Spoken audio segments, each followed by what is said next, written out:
우리 함께 인사하겠습니다. 잘 나오셨습니다. 성도님 얼굴만 봐도 은혜가 됩니다. 사랑하고 축복합니다. 네, 감사합니다. 오늘 시편 100편 1절에서 5절까지 말씀 함께 나누겠습니다.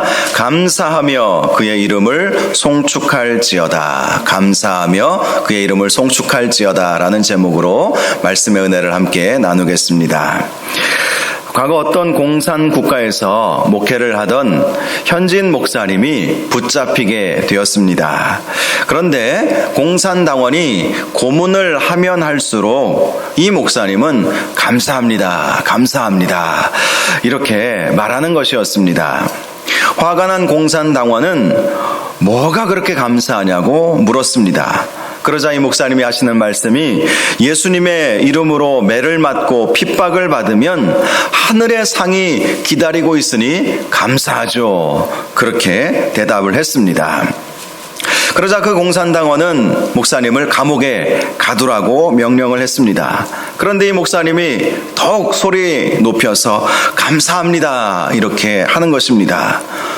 이번에는 왜 감사하냐고 물어보았습니다. 그러자 이 목사님이 하시는 말씀이 조용한 골방에 앉아 하나님께 기도할 수 있게 되니 감사할 뿐입니다. 그렇게 대답을 한 것입니다. 그러자 더 화가 난 이 공산당원이 목사님을 죽이라고 명령을 했습니다. 그러자 이번에도 이 목사님이 할렐루야 하는 거예요. 그러면서 예수 믿다가 순교한 것은 더 큰 영광이요 큰 상을 받게 될 것이니 더더욱 감사합니다. 감사합니다. 감사합니다. 그렇게 한 것입니다. 그러자 이 공산당원이 이 목사님을 때리지도 못하고 옥에 가두지도 못하고 죽이지도 못해서 결국 돌려보냈다고 합니다. 이런 말이 있습니다. 노래는 부를 때까지 노래가 아니며 종은 울릴 때까지 종이 아니고 사랑은 표현할 때까지 사랑이 아니며. 자, 사랑합니다 옆에 계신 분 한 번 더 고백하겠습니다. 사랑합니다. 사랑은 사랑한다고 표현할 때까지 사랑이 아니랍니다. 자, 그리고 축복은 감사할 때까지 축복이 아닌 것입니다. 감사할 때에 하나님의 은혜와 하나님의 축복이 우리에게 오게 될 줄 믿으시기를 바랍니다. 오늘은 다음 주 추수감사주일을 맞이하여서 오늘과 다음 주 2주 동안 감사에 대한 말씀을 함께 나누고자 합니다. 오늘 나눌 시편 100편은 일명 감사의 시, 감사의 시라고 알려져 있습니다. 오늘 저와 여러분이 과연 이 시편을 쓴 이 시인이 무엇 때문에 감사하고 있는지 그 이유를 함께 찾아보면서 은혜를 나누고자 합니다. 오늘 본문 1절을 보면 온 땅이여 여호와께 즐거운 찬송을 부를지어다 이렇게 노래하면서 이 시를 시작하고 있습니다. 온 땅을 향하여 선포하는 것입니다. 즐거운 찬송을 부를지어다. 시인이 온 땅을 향하여 하나님을 찬송하라고 한 것은 이 세상 모든 만물을 우리 하나님께서 지으셨기 때문입니다. 창세기 1장 1절 태초에 하나님이 천지를 창조하시니라. 제가 여러분들의 간증을 많이 들어보는데요. 예수 믿지 않다가 예수 믿게 된 분들의 간증 중에 창세기 1장 1절 때문에 은혜 받고 예수 믿게 되었다는 분들이 의외로 많이 있습니다. 태초에 하나님이 천지를 창조하시니라. 우주의 기원에 대해서 과학자들이 아무리 밝혀보려고 해도 밝힐 수가 없다고 하지 않습니까? 그런데 성경은 분명히 선언하고 있죠. 태초에 하나님이 천지를 창조하셨다라는 것입니다. 저와 여러분이 바로 이 창세기 1장 1절 말씀부터 신앙생활이 시작된다는 사실을 기억하시고 이 세상 모든 만물을 하나님이 창조하셨습니다. 나도 하나님께서 창조하셨습니다. 이러한 신앙 고백을 하나님 앞에 올려드릴 수 있기를 바랍니다. 자, 이 세상 모든 만물을 하나님이 창조하셨기 때문에 시인은 온 땅이여 여호와께 즐거운 찬송을 부를지어다 이렇게 노래하며 시작하게 된 것입니다. 역사학자 아놀드 토인비, 제가 종종 말씀드리죠. 이분이 역사를 도전과 응전이라는 관점으로 해석을 했습니다. 도전과 응전. 역사의 발전은 심각한 도전을 받았을 때에 그것에 응전함으로 발전되어 왔다는 것입니다. 지금의 코로나 상황도 그렇죠. 심각한 도전을 우리는 받고 있습니다. 예전에는 전혀 경험해 보지 못했던 그러한 심각한 도전을 우리는 받지 않았습니까? 지금도 받고 있지요. 그때 우리 인간은 이 도전 앞에서 응전하죠. 대응하는 것입니다. 그래서 코로나 백신을 개발하고 치료약을 개발하고 지금도 계속해서 도전에 응전하고 있지 않습니까? 그러면서 역사는 발전해 왔다는 것이죠. 실제로 코로나 백신과 치료약을 개발하면서 의료 기술이 한층 더 업그레이드 되었다고 해요. 과학기술도 한층 더 발전이 되었다는 것입니다. 심각한 이 위기 앞에서 대응함으로 인류의 역사는 발전해 왔다는 것이죠. 그런데 아놀드 토인비가 했던 또 하나의 유명한 말이 있습니다. 바로 이 인류의 역사는 결국은 하나님 마음대로 되더라라는 것입니다. 역사를 연구해 보니까 인간이 하는 것처럼 보입니다. 도전 앞에서 응전하는 방식으로 역사가 발전되는 것처럼 보이지만 결국 따져보니 하나님께서 역사를 주관하시더라라는 것이죠. 하나님께서 이 세상을 만드셨기에 하나님께서 개입하시는 것입니다. 만드셔 놓고 뒷짐지고 지켜만 보시는 분이 아니시라 인류의 역사 가운데 깊이 들어오셔서 우리를 도우시고 우리에게 은혜 주시고 피할 길을 열어주시는 분이 결국은 하나님이시더라라는 것이죠. 그렇습니다. 온 땅이 하나님을 찬양해야 할 이유는 하나님이 역사의 주인이시고 우리의 주인이시고 만물의 주인이시기 때문인 것입니다. 찬양은 하나님을 높여드리는 것이지요. 특별히 우리가 즐거운 찬송을 하나님 앞에 올려드릴 때 하나님은 너무나 기뻐하십니다. 저와 여러분의 찬송이 날마다 즐거운 찬송이 되시기 바랍니다. 즐거운 찬송을 하나님 앞에 올려드려야 하는 거예요. 기쁨으로 감사의 마음으로 하나님을 찬양하시는 저와 여러분들 되시기를 주님의 이름으로 축복합니다. 하나님은 찬송 중에 거하신다라고 말씀하시지 않았습니까? 하나님은 우리 눈에 보이지 않아요. 영이시기 때문에. 그러나 우리가 하나님을 만나고 경험할 수 있는 방법이 있습니다. 찬송 중에 거하시는 하나님을 즐거운 마음으로 즐거운 찬송을 하나님 앞에 올려드리면 찬송 중에 거하시는 하나님 만날 수 있다는 것입니다. 하나님의 은혜를 경험할 수 있다는 거예요. 주님의 음성을 들을 수 있다는 거예요. 내 눈에는 보이지 않지만 주님께서 우리 하나님께서 살아계시는 그 마음 그 느낌을 가질 수 있다는 것입니다. 눈에 안 보인다고 없는 건가요? 아니죠. 공기가 눈에 보입니까? 안 보여도 공기가 있다는 사실을 우리는 어떻게 압니까? 숨을 쉴 수 있기 때문에. 우주 공간에 가면 숨을 못 쉬어요? 공기가 없기 때문에 숨을 못 쉬는 것입니다. 그러나 우리가 이렇게 마음껏 숨을 쉴 수 있는 것은 눈에는 보이지 않지만 공기가 있다는 그 진리 때문 아니겠습니까?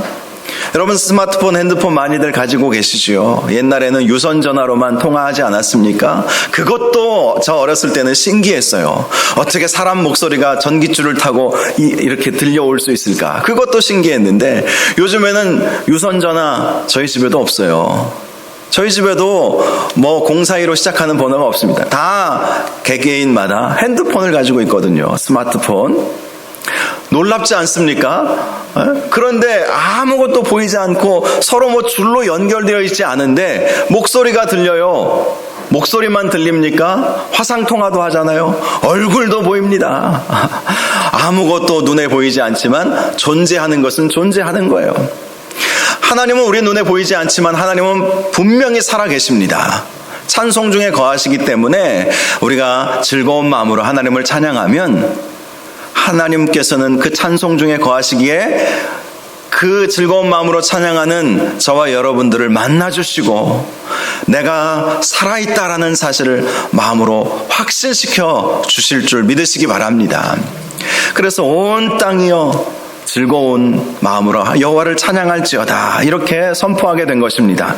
2절을 보니까요. 기쁨으로 여호와를 섬기며 노래하면서 그의 앞에 나아갈지어다 라고 노래합니다. 시인은 하나님을 찬양하고 하나님을 섬기며 하나님 앞에 나아가는 것이 기뻤던 것이죠. 왜 그랬을까요? 하나님 앞에 나아가는 것은 예배를 말하는 것이죠. 저와 여러분이 이렇게 예배의 자리에 나오지 않았습니까? 자, 시인은요, 하나님 앞에 나아가는 것이 기쁘고 즐거웠어요. 왜냐하면 예배의 은혜를 알았기 때문입니다. 영과 진리로 하나님 앞에 예배 드릴 때에 하나님은 말로 표현할 수 없는 은혜를 우리에게 부어주십니다. 시인은 그것을 느끼며 경험했던 것이죠. 아, 예배가 나를 살리는구나. 예배를 통해서 은혜를 받는구나. 사실 은혜라고 하는 것은 우리 말로, 우리의 언어로 은혜는 이것이다 이렇게 표현하기는 쉽지 않습니다.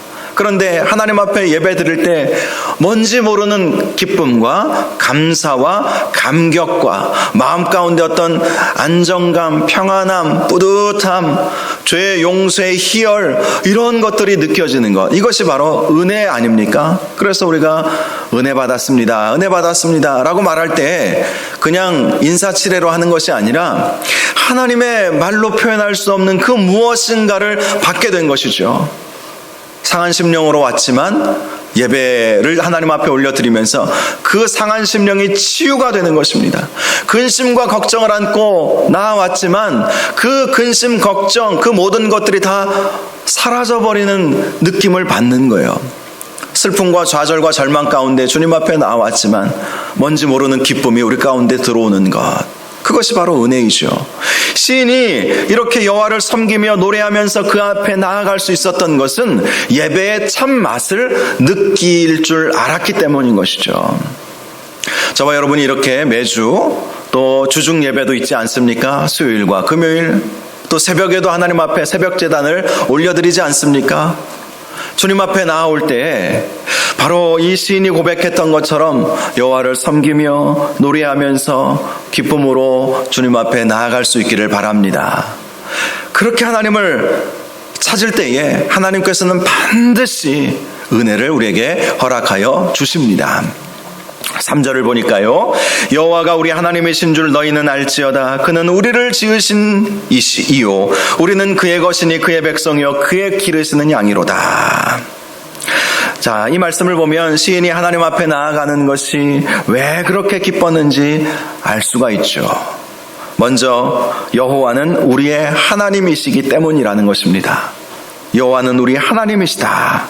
자, 여호와도 하나님의 이름이고 하나님도 하나님의 이름이죠. 본문에 등장하는 하나님이라고 하는 히브리어 단어는 엘로힘이라고 하는 단어를 씁니다. 엘로힘, 엘이 하나님을 뜻하는 그러한 단어이죠. 자, 이 엘로힘이라고 하는 단어는 창세기 1장에 태초에 하나님이 천지를 창조하시니라, 바로 거기에 나와 있는 하나님 엘로힘입니다. 천지를 창조하신 하나님이 바로 우리 하나님이시라는 거예요. 우리가 섬기는 여호와 하나님, 나는 스스로 있는 자니라. I am that I am. 여호와라고 하는 단어의 이름의 뜻이죠. 나는 스스로 있는 자니라. 내가 스스로 있는 바로 그가 바로 엘로힘, 천지를 창조하신 하나님이시다. 이 엘로힘은요, 복수형이에요. 단수가 아닙니다. 우리는 그 사실을 알고 있죠.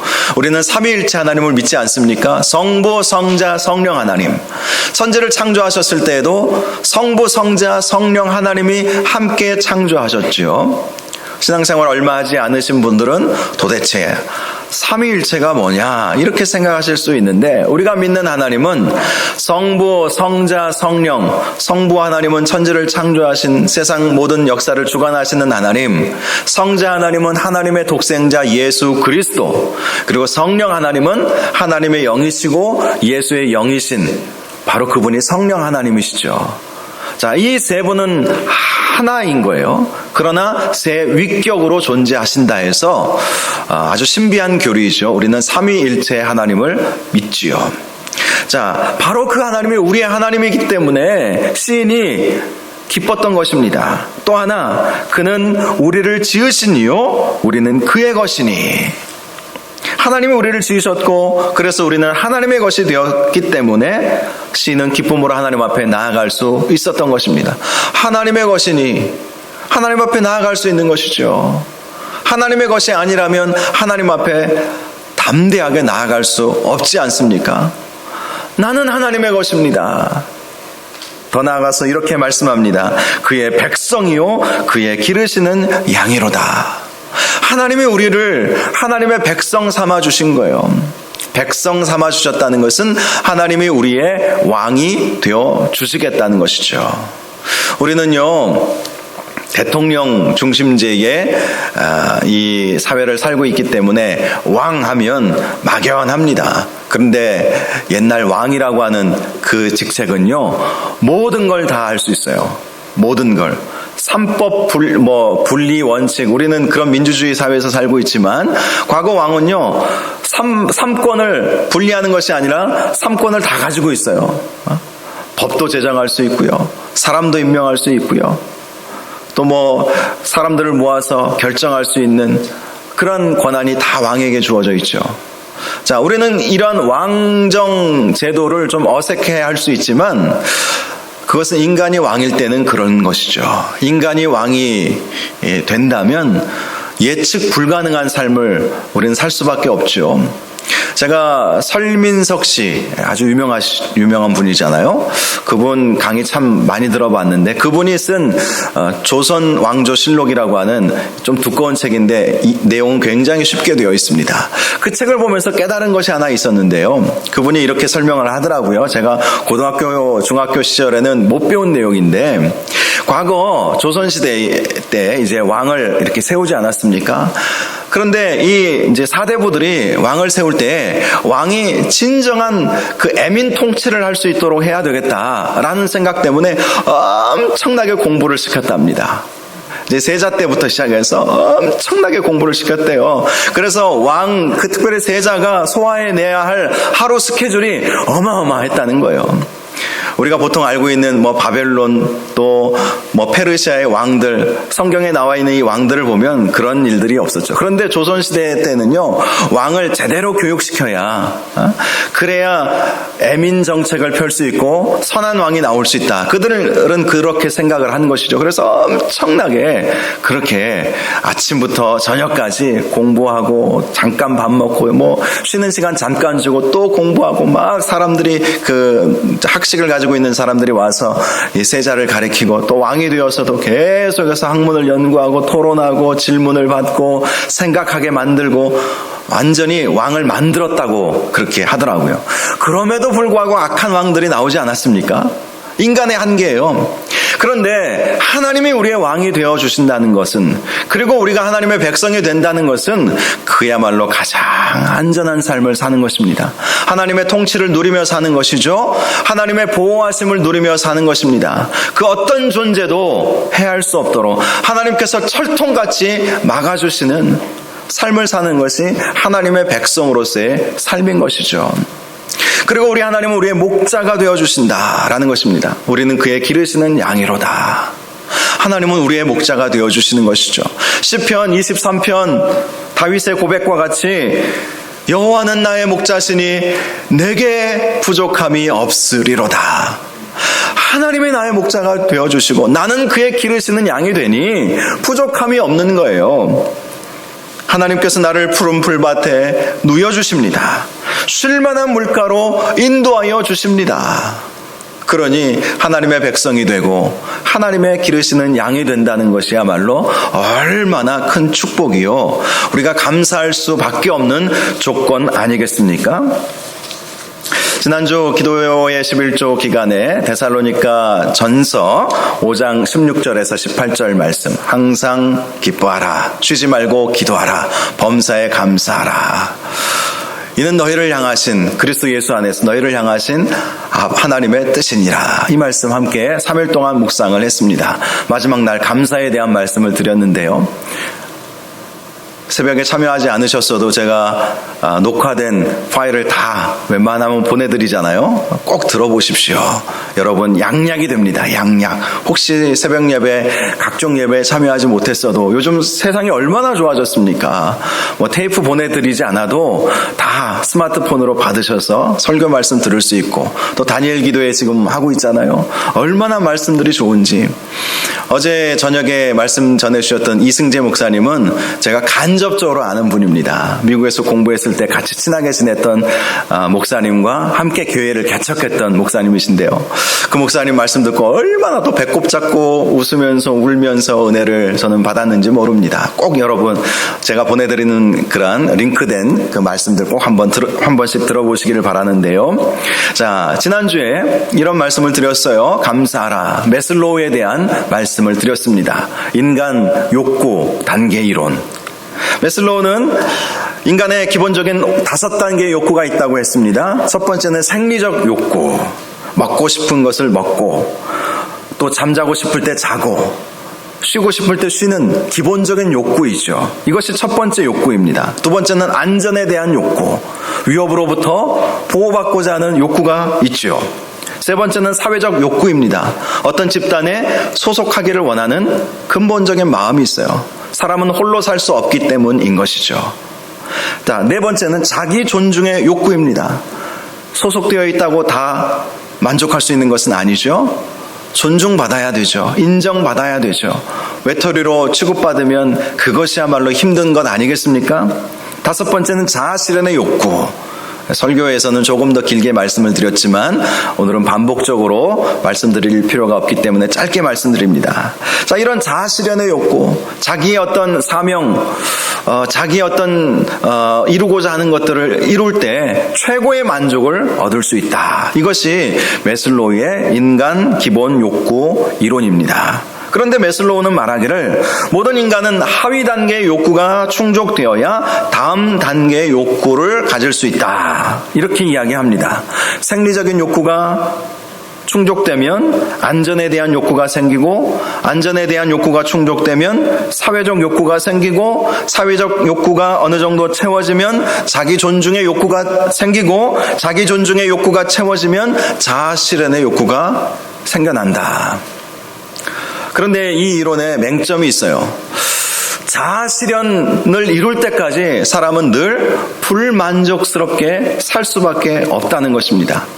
메슬로우가 사실은 잘못 본 것이죠. 제가 그 얘기를 우리 아내에게 했더니 제 집사람이 공부를 저보다 더 했나 봐요. 요즘은요 목사님 메슬로우 이론을 보완한 이론들도 많이 나왔어요. 이렇게 이야기하더라고요. 아무튼 자, 여러분 사람이 자아실현이라고 하는 것을 이룰 때까지 다른 욕구들이 채워지지 않으면 만족하지 못할까요? 그렇지 않습니다. 사도 바울은 이런 고백을 했어요. 빌립보서 4장 11절에서 12절을 보면 내가 궁핍함으로 말하는 것이 아니라 어떠한 형편에든지 자족하기를 배웠노니 나는 비천에 처할 줄도 알고 풍부에 처할 줄도 알아. 모든 일 곧 배부름과 배고픔과 풍부와 궁핍에도 처할 줄 아는 일체의 비결을 배웠노라. 기본적인 욕구가 채워지지 않았어도 궁핍에 처해졌어도 가진 것이 없고 감옥에 갇히고 죽을 위험, 안전에 대한 욕구도 채워지지 않았어도 자족할 줄 아는 일체의 비결을 사도 바울은 배웠다. 배운 것뿐만 아니라 정말 만족하며 살았던 거예요. 하나님의 은혜가 무엇인지 알았기 때문에 하나님은 나의 하나님이 되시고 나는 하나님의 백성이고 나는 그분의 기르시는 양이 되고 하나님은 나의 목자가 되어주신다는 사실을 알았기 때문에 비록 가진 것이 없고 여러 가지 환난과 시험을 당하고 죽음의 위협을 수차례 당한다 할지라도 그는 불안과 좌절과 절망에 빠지지 않았다라는 것입니다. 그래서 그가 했던 사도 바울이 했던 유명한 말씀이 있죠. 13절 그 다음 절에 나와 있는 말씀입니다. 내게 능력 주시는 자 안에서 내가 모든 것을 할 수 있느니라. 바로 그 배경 속에서 이 말씀이 나온 거예요. 내게 능력 주시는 자가 계시기 때문에 아무리 상황이 어렵고 힘들어도 자족할 수 있고 절망하지 않고 모든 것을 할 수 있습니다. 이런 고백을 하나님 앞에 올려드렸던 것입니다. 그렇습니다. 우리가 지금 코로나 상황을 2년 가까이 겪어가면서 또 언제 끝날지도 몰라요. with 코로나 일상으로 우리가 돌아가고는 있지만 여전히 2,000명 넘는 확진자들이 나오고 또 중증 환자라고 하죠. 어제는 최고치를 경신했다고 해요. 백신을 맞았어도 안심할 단계는 아직 아니라는 것이죠. 그러나 이러한 코로나 상황 속에서도 우리는 한 해를 돌아보면서 감사할 수 있는 것들이 있어야 할 것입니다. 무엇이 감사합니까? 감사하지 못할 조건을 찾는 자면 얼마든지 찾을 수 있어요. 코로나 상황 속에서 사업이 잘 안 됐습니다. 직장도 월급도 이전보다 더 많이 나오지 않습니다. 사람들과의 관계도 멀어지고 말았습니다. 사회적 거리두기, 이 용어가 참 잘못된 것 같아요. 공간을 좀 멀리 떨어져야 된다는 것인데 관계도 멀어져 버렸어요. 그런데 이 사회적 거리두기가요, 영적 거리두기로 바뀌고 있는 안타까운 현실도 우리는 보고 있습니다. 사회적 거리두기가 영적 거리두기로 바뀌어서는 안 되지 않겠습니까? 감사하지 않을 조건들 찾아보라면 얼마든지 찾아볼 수 있어요. 그럼에도 불구하고 감사할 수 있는 조건들이 저와 여러분들에게 있지 않습니까? 이런 어려운 상황 속에서도 하나님이 지키시고 보호하여 주시고 하나님의 자녀 삼아 주시고 하나님의 기르시는 양이 되도록 우리를 만들어 주시는 건 생각하면 생각할수록 감사하지 않습니까? 그런 감사의 고백이 있기를 바랍니다. 감사를 알아야 복이 오는 거예요. 감사를 알아야. 어렵고 힘든 것만 생각하면 여러분 지난 김희아 집사님 얼굴 일그러진 분 보셨죠? 저는 태어나면서부터 그렇게 된 줄 알았어요. 처음에는 거의 얼굴의 반쪽이 빨간, 그분 표현에 의하면 점이라고 이야기하더라고요. 근데 하나님의 은혜로 고아로 살았지만 낙천적인 성격을 유지하면서 살았는데 마침 자기를 사랑해주는 남자를 만나서 결혼을 앞두고 있는데 코에서 코피가 막 나더니 알고 봤더니 무슨 암인지는 저는 잘 모르겠어요. 암이 이 얼굴에 생겨가지고 얼굴을 다 깎아내버린 거예요. 그래서 그렇게 일그러져 버린 것이죠. 그럼에도 불구하고 하나님 앞에 감사하는 그 모습을 보면서 그분도 감사하는데 죄송스럽지만 그런 분을 보면서 한편으로는 미안한 마음도 들고 안타까운 마음도 들지만 이런 생각을 해봅니다. 아니 이렇게 감사할 수 없는 것 같은 삶을 사는 이분도 감사하는데 도대체 우리는 왜 감사를 못하겠습니까? 감사할 수 있어야 한다는 것입니다. 결국 감사로 그분이 모든 것을 바꿔버리는 거예요. 마음에 하나님께서 기쁨 주시고 이길 수 있는 힘 주시고 딸 하나 낳았는데 딸이 너무 이쁜 거예요. 그래서 하나님이 또 감사함을 이분에게 주셨다고 하더라고요. 그러면서 사진을 기억하실 거예요. 보신 분들은 사진 보여주시면서 하시는 말씀이 원판불변의 법칙. 자기가 원래는 이렇게 예뻤을 거라고 자기 딸을 보니까 그러면서 감사하게 되었다고 그렇게 말씀을 하시더라고요. 그렇습니다. 감사하지 않을 조건은 아무것도 없어요. 그래서 4절에 시인이 이렇게 고백하죠. 감사함으로 그의 문에 들어가며 찬송함으로 그의 궁전에 들어가서 그에게 감사하며 그의 이름을 송축할지어다. 하나님께서 자기 자신을 백성 삼아주시고 기르시는 양으로 삼아주셔서 하나님 앞에 나아가서 예배드릴 수 있게 되었던 것, 그것이 감사했던 것입니다. 그래서 감사함으로 그 문에 들어가는 거예요. 그 문은 어떤 문일까요? 성전 문이겠지만 은혜의 문, 영광의 문, 축복의 문, 그 문으로 감사함으로 들어가는 거예요. 여러분 교회에 들어오실 때 교회 문을 열고 들어오시잖아요. 감사함으로 그 문에 들어갑니다. 하나님의 축복의 문으로 들어갑니다. 아멘을 안 하시네요. 은혜의 문으로 들어갑니다. 은혜 주옵소서, 은혜 주옵소서. 그런 마음으로 주님 앞에 나아오시면 정말 하나님께서 은혜 주실 것입니다. 예배는 감사하는 사람만이 진정으로 올려드릴 수 있는 것이지요. 하나님은 가인의 제물은 받지 않으시고 아벨의 제물은 받으셨어요. 왜 그랬을까요? 저는 말씀을 묵상하면서 이 감사의 마음 때문 아닐까. 가인은요, 하나님께서 안 받으시자 즉각적으로 불평을 쏟아냈어요. 그런데 그 즉각적인 불평이 늘 그가 가지고 있었던 거예요. 늘 그런 마음을 가지고 살았던 거예요. 불평불만으로 가득한 삶을 산 것이죠. 그래서 하나님이 아마 시험해 보셨는지도 모르겠습니다. 그러나 아벨은요, 감사의 마음으로 늘 살았어요. 요한복음 4장 23절에 보면 아버지께 참되게 예배하는 자들은 영과 진리로 예배할 때가 오나니 곧 이때라. 아버지께서는 자기에게 이렇게 예배하는 자들을 찾으시느니라. 영과 진리로 하나님 앞에 예배하는 자들, 정말 기쁨과 감사함으로 사모하는 마음으로 예배하는 자들을 우리 하나님은 찾으십니다. 왜 찾으시겠습니까? 복 주시려고 찾으시는 거예요. 준비해 놓은 복이 많은데 그 복을 누가 받을 수 있는가? 감사함으로 그 문에 들어가는 사람, 그 사람이 받을 수 있는 거예요. 솔로몬은요, 1000번제를 하나님 앞에 올려드렸죠. 감사의 제사를 올려드린 것입니다. 1000마리 송아지를 하나님 앞에 올려드린 거예요. 그러자 전무후무한 지혜를 선물로 받지 않았습니까? 이방인 고넬료는요, 베드로를 초청해서 온 가족과 함께 하나님께 예배드렸습니다.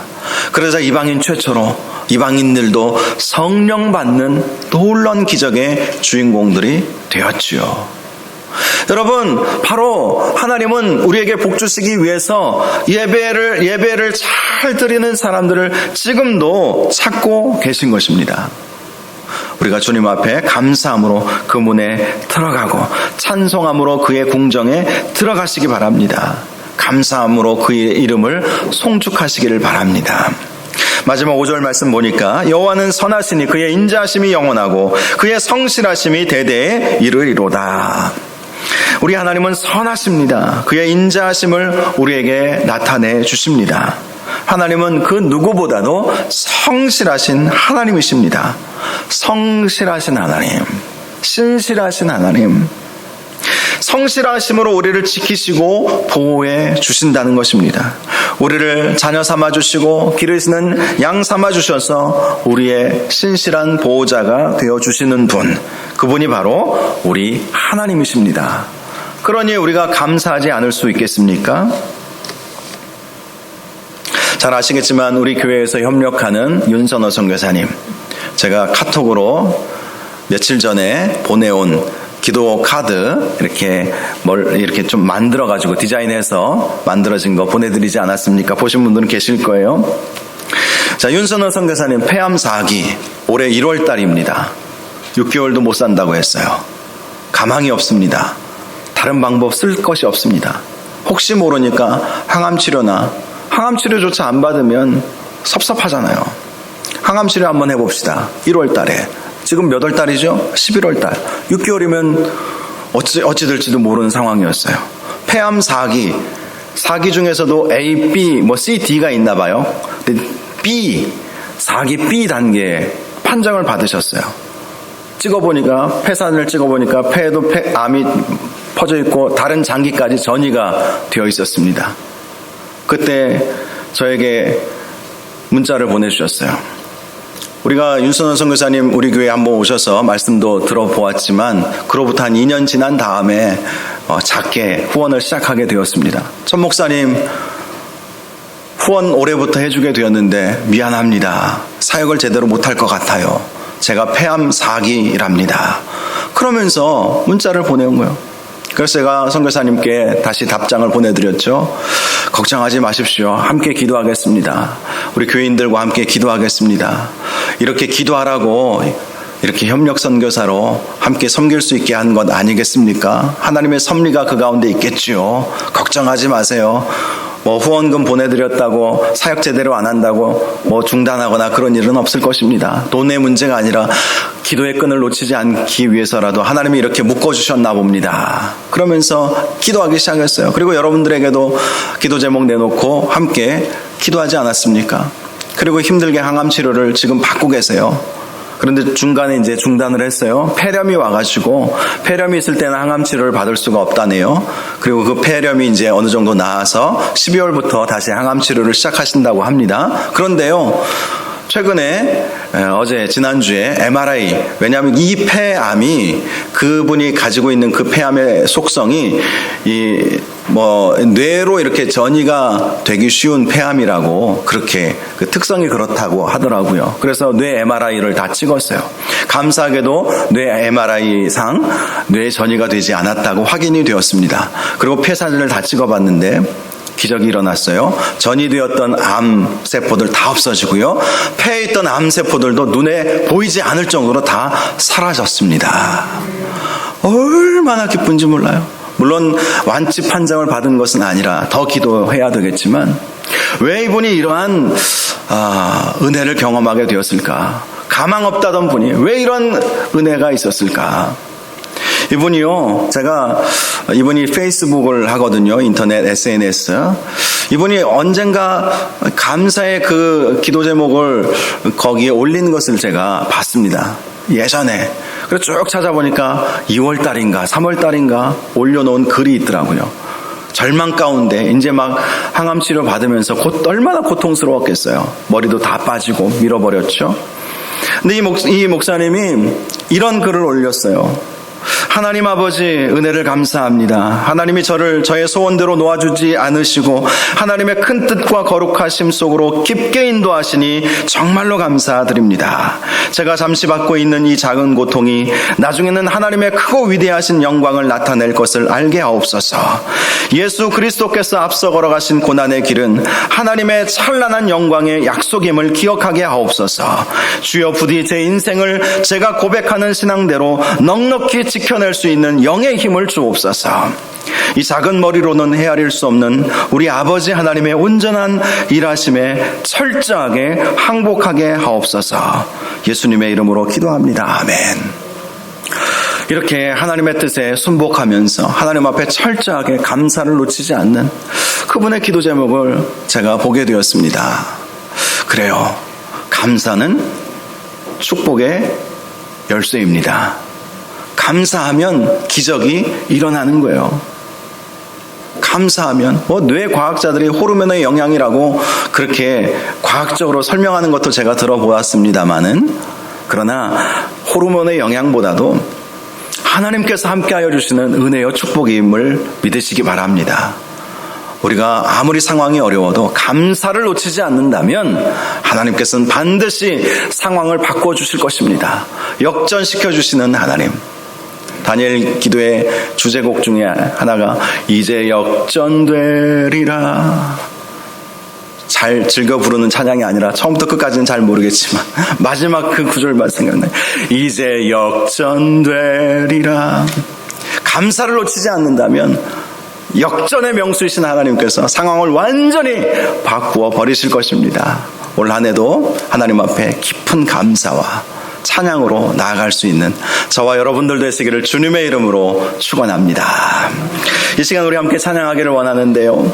오늘 우리가 함께 부를 찬양은 한국교회는 지금 많이 불려지는 찬양입니다. 그런데 우리 교회에서는 처음 부르는 찬양인데요. 은혜라는 제목의 찬양입니다. 모든 것이 은혜였어. 얼마나 제가 이 고백을 보면서 은혜가 되었는지 모릅니다. 우리 찬양 배우는 마음으로, 또 아시는 분들은 마음을 담아서 하나님 앞에 찬양 올려드리겠습니다.